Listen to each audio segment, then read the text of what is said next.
Bonjour.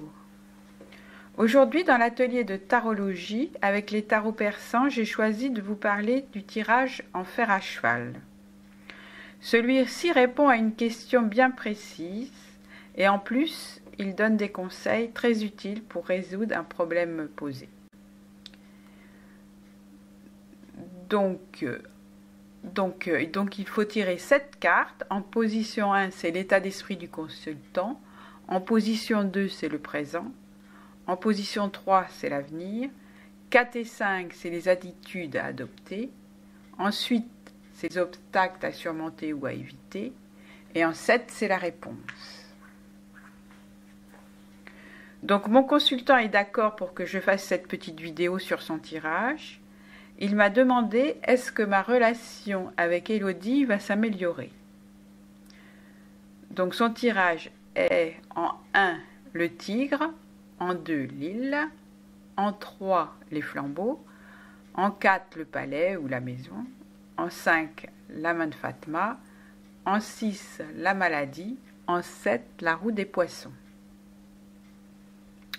Donc on voit dans l'ensemble que le tirage est plutôt positif.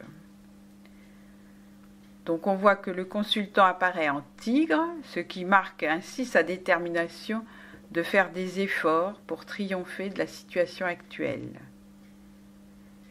L'île lui réclame la douceur, la prudence, la patience, la réflexion.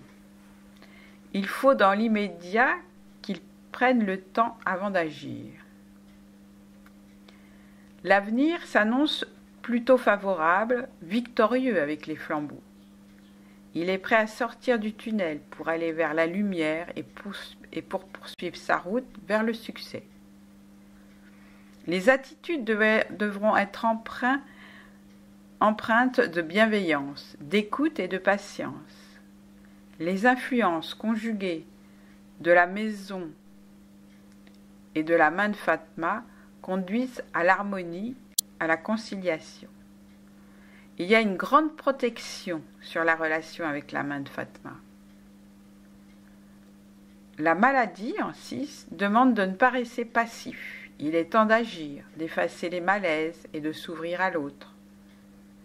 La réponse, avec la roue des poissons, confirme un changement, un renouvellement favorable et une bonne évolution dans la relation.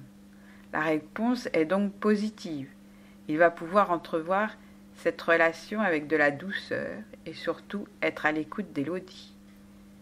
C'est surtout cela que le tirage a révélé, qu'il faut écouter l'autre et avoir de la patience.